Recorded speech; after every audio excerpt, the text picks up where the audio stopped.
Okay, gearheads, this time we are measuring the combustion chamber. Finding out how many cc's the combustion chamber is.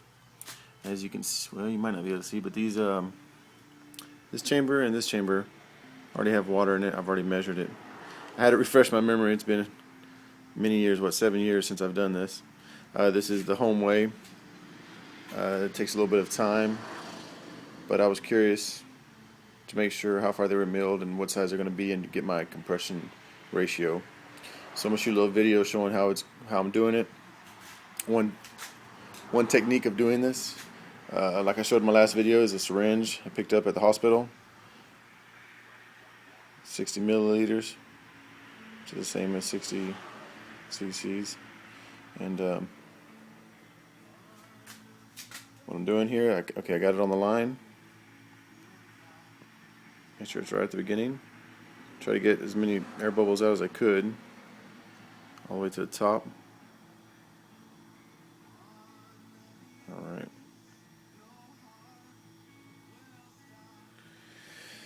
And then, in the combustion chamber, you got a spark plug in there to hold the water. What is actually going to be on the engine.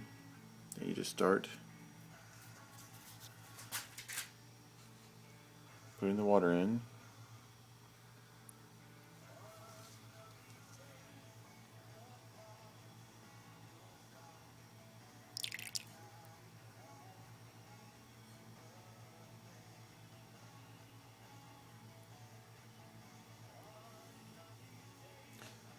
Where it gets time consuming is once you get near the end, when it's almost full, you need to watch it. You don't want to overfill it. That's one of the things I had to remember, is when you're filling this up, you don't want the water will bow up once it gets to the full. I'm sure you'll learn that in school. You don't want it to bow up, you want to stay flush with the surface. I believe professional kit usually has a plate they put across the top here so that it's not allowed to bow up. But of course, this is being done in my garage. I don't have that.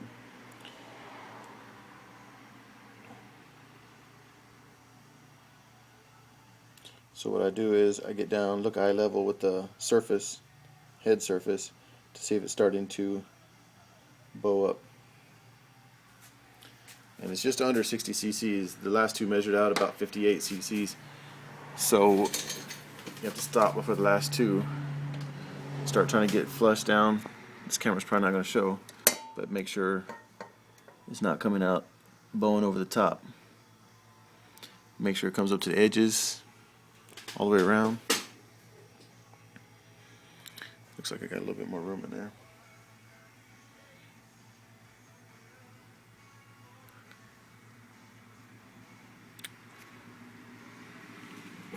It's kind of hard for me to hold a camera and do this accurately, but you're getting the gist of it.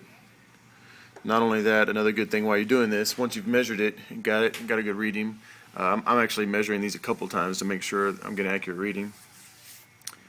Let it sit there for a while, 30 minutes at least, and check back to see if those valves hold the water, to make sure that they hold the water. I have something that concerns me here, is the first cylinder I did. I let it sit first time for about 30 minutes and noticed the exhaust valve is leaking. That means it's not holding the water, and it should be a solid, tight seal there behind the valve to the seat. This is a problem. This is disappointing. I'm going to take this back to the machine shop and talk to them about this. There's still water in there, if you can see. And intake valve seems to be holding. They got a little leakage out the exhaust valve. So I've marked it. I'm going to take it back to the machine shop and talk to them. Looks like I'm not going to be slapping these heads on this weekend then. Alright, that's measuring your combustion chamber.